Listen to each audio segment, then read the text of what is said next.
Hi ಎಲ್ರಿಗೂ ನಮಸ್ಕಾರ, welcome to new world. ಇವತ್ತಿನ ವಿಡಿಯೋದಲ್ಲಿ ನಾನು ದಶಮಾಂಶ ಸಂಖ್ಯೆಗಳ ಸಂಕಲನದ ಬಗ್ಗೆ ಈ ವಿಡಿಯೋನ ಮಾಡ್ತಾ ಇದ್ದೀನಿ. ಸಂಕಲನ ಲೆಕ್ಕ ಯಾವ ರೀತಿಯಾಗಿ ಮಾಡಬೇಕು, ಪಾಯಿಂಟನ್ನು ಬಿಂದುವನ್ನು ಎಲ್ಲೆಲ್ಲಿ ಕರೆಕ್ಟಾಗಿ ಹಾಕಬೇಕು, ಯಾವುದರಿಂದ ನಮ್ಮ ಲೆಕ್ಕ ಕರೆಕ್ಟಾಗಿ ಬರುತ್ತೆ ಅನ್ನೋದ್ರ ಬಗ್ಗೆ ಇವತ್ತಿನ ವಿಡಿಯೋದಲ್ಲಿ ಹೇಳ್ತಾ ಇದ್ದೀನಿ. ಹಾಗೆ ನಾಳಿನ ವಿಡಿಯೋದಲ್ಲಿ ನಾನು ವ್ಯವಕಲನ ಲೆಕ್ಕದ ಬಗ್ಗೆ ಹೇಳ್ತೀನಿ. ಓಕೆ, ಇವಾಗ ವಿಡಿಯೋನ ಶುರು ಮಾಡೋಣ. ನಾನಿಲ್ಲಿ ಟೆಕ್ಸ್ಟ್ ಬುಕ್ಕಲ್ಲಿರುವ ಲೆಕ್ಕನೇ ಬರೆದಿಟ್ಕೊಂಡಿದ್ದೀನಿ. ಓಕೆ, ಇವಾಗ ಲೆಕ್ಕನ ನೋಡೋಣ. 5.3 5.3 ಪ್ಲಸ್ 2.6 ಅಥವಾ 5.3 ಪ್ಲಸ್ 2.6 ಇದನ್ನು ನಾವು ನೇರ ಸಂಕಲನದಲ್ಲೂ ಮಾಡ್ಬೋದು. ಆದರೆ ನಿಮಗೆ ಈಸಿ ಆಗಲಿ ಅಂತ ಹೇಳಿ ನಾನು 1/1 ಬರೆದಿಟ್ಕೊಂಡಿದ್ದೀನಿ. ಯಾಕೆ ಅಂತ ಹೇಳಿದರೆ, ನೀವು ಡೈರೆಕ್ಟಾಗಿ ಮಾಡಲಿಕ್ಕೆ ಹೋದರೆ ಬಿಂದುವನ್ನು ಹಾಕಲಿಕ್ಕೆ ನಿಮಗೆ ತುಂಬ ಕನ್ಫ್ಯೂಸ್ ಆಗುತ್ತೆ. ಹಾಗಾಗಿ ಓಕೆ, ಸೆಕೆಂಡ್ ಲೆಕ್ಕನ ನೋಡೋಣ. 0.934 ಪ್ಲಸ್ 0.6. ಓಕೆ, ಈ ಥರದ ಲೆಕ್ಕನು ಹೇಗೆ ಮಾಡೋದು ಅಂತ ಹೇಳಿ ನಾನು ಹೇಳ್ತೀನಿ. ಓಕೆ, ಇವಾಗ ಈ ಫಸ್ಟ್ ಲೆಕ್ಕನ ನೋಡೋಣ. 5.3 ಪ್ಲಸ್ 2.6. ಇವಾಗ ನಾವು ಏನು ಮಾಡಬೇಕು, ಸುಲಭ ನೀವು ಬೇರೆ ಸಂಕಲನನ ಲೆಕ್ಕನ ಹೇಗೆ ಮಾಡ್ತೀರೋ ಅದೇ ರೀತಿ ಈ ಕೂಡಿಸು ಲೆಕ್ಕನ ಮಾಡೋದು. ಆದರೆ ಪಾಯಿಂಟ್ ಒಂದು ಎಕ್ಸ್ಟ್ರಾ ಅಷ್ಟೇ, ಬೇರೆ ಏನಿಲ್ಲ. ಮುಖ್ಯವಾಗಿ ಬೇಕಾಗಿರೋದು ಇದರಲ್ಲಿ ನೀವು ನೇರ ಬರೀಬೇಕು. ಬಿಡಿಸ್ತಾನಕ್ಕೆ ಬಿಡಿಸ್ತಾನ, 100ಕ್ಕೆ 100, 1000ಕ್ಕೆ 1000, 10ಕ್ಕೆ 10, ಪಾಯಿಂಟಿಗೆ ಪಾಯಿಂಟ್. ಓಕೆ, 3ಕ್ಕೆ 6 ಕೂಡಿಸಿದಾಗ 9, 5ಕ್ಕೆ 2 ಕೂಡಿಸಿದಾಗ 7. ಹಾಗೆ ಪಾಯಿಂಟ್ಗಳಿಗೆ ಪಾಯಿಂಟನ್ನು ನಾನು ಹಾಕಿದ್ದೀನಿ 7.9. ಓಕೆ, ಇದು ಇವಾಗ ಈಸಿ ಇದೆ. ಹಾಗಾಗಿ ನಾನು ಇವಾಗ ಡೈರೆಕ್ಟಾಗಿ ಸೆಕೆಂಡ್ ಲೆಕ್ಕಕ್ಕೆ ಹೋಗ್ತಾ ಇದ್ದೀನಿ.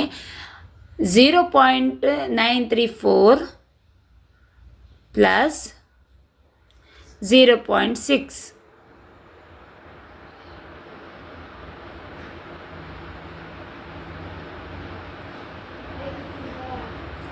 ಓಕೆ, ಇದನ್ನು ಇವಾಗ ನಾವು ಕೂಡಿಸ್ಬೇಕು. ಪಾಯಿಂಟ್ ಎಲ್ಲಿದೆ ಅಲ್ಲಿಂದನೇ ನೀವು ಲೆಕ್ಕನ ಶುರು ಮಾಡಬೇಕು, ನೆನ್ಪಿಟ್ಕೊಳ್ಳಿ. ನಾನಿಲ್ಲಿ ನೋಡಿ, ಈ ಲೆಕ್ಕನ ನೋಡಿ, ಮೇಲ್ಗಡೆ 0.934 ಇದೆ, ಬಟ್ ಕೆಳಗಡೆ 0.6 ಅಷ್ಟೇ ಇದೆ. ಹಾಗಾಗಿ ನೀವು ಬರೆದುಕೊಳ್ಳುವಾಗ ಈ ಕಡೆಯಿಂದ ಬಿಡಿಸ್ತಾನದಿಂದ ಶುರು ಮಾಡಬೇಡಿ. ಪಾಯಿಂಟ್ ಎಲ್ಲಿದೆ ಅಲ್ಲಿಂದಲೇ ನೀವು ಬರೀಬೇಕು, ನೆನ್ಪಿಟ್ಕೊಳ್ಳಿ. ಈ ಥರ ಪಾಯಿಂಟನ್ನು ನೀವು ಕರೆಕ್ಟಾಗಿ ಬರ್ಕೊಂಡ್ರೆ ನಿಮ್ಮ ಲೆಕ್ಕ ಕರೆಕ್ಟಾಗಿ ಆಗುತ್ತೆ. ಓಕೆ, 4 ಕೆಳಗಡೆ ಯಾವ ಅಂಕೆನೂ ಇಲ್ಲ, 4, 3 ಕೆಳಗಡೆ 3 ಅಂಕೆನೂ ಇಲ್ಲ, ಹಾಗಾಗಿ 3 ಬರುತ್ತೆ. 9ಕ್ಕೆ 6 ಕೂಡಿಸಿದಾಗ 15 ಆಯಿತು, 5 ಬರೀತಾ ಇದ್ದೀನಿ.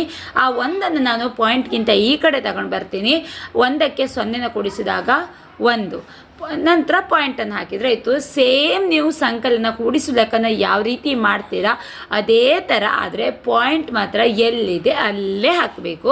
ಇದೇ ಇದರಲ್ಲಿ ಇಂಪಾರ್ಟೆಂಟ್, ಬಿಟ್ಟರೆ ಇದರಲ್ಲಿ ಬೇರೆ ಏನೂ ವ್ಯತ್ಯಾಸ ಇಲ್ಲ. ಓಕೆ, ಇವಾಗ ನೆಕ್ಸ್ಟ್ ಲೆಕ್ಕನ ನೋಡೋಣ. ಲೆಕ್ಕ 3.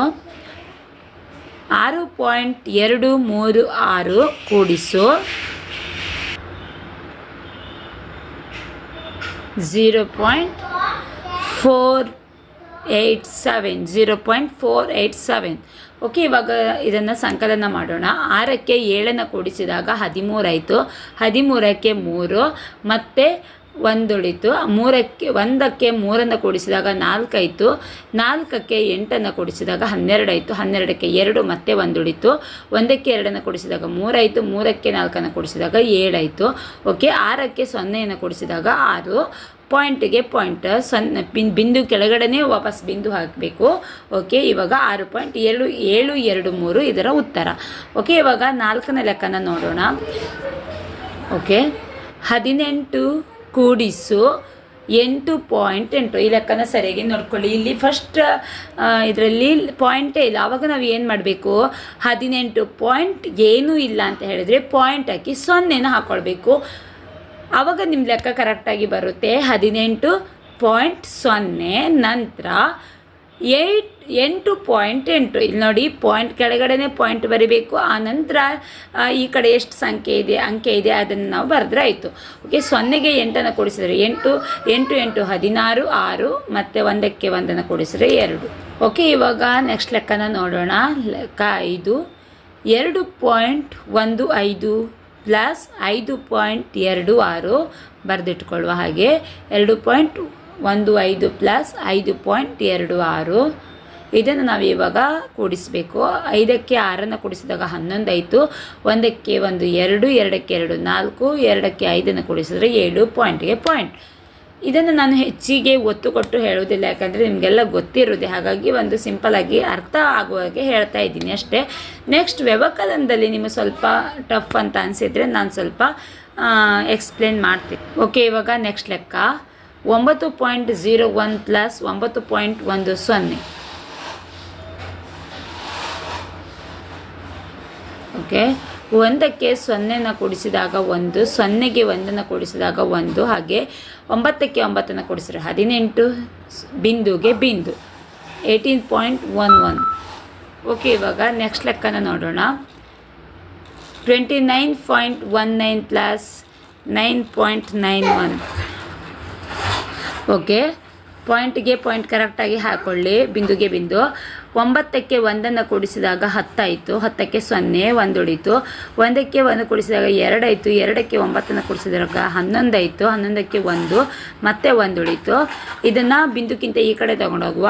1ಕ್ಕೆ 9ನ್ನು ಕೂಡಿಸಿದಾಗ 10 ಆಯಿತು. 10ಕ್ಕೆ 9ನ್ನು ಕೂಡಿಸಿದಾಗ 19 ಆಯಿತು. 19ಕ್ಕೆ 9, ಮತ್ತೆ ಈ ಕಡೆ ತಗೊಂಡ್ಬಂದರೆ 2ಕ್ಕೆ 1, 3, ಬಿಂದುಗೆ ಬಿಂದು.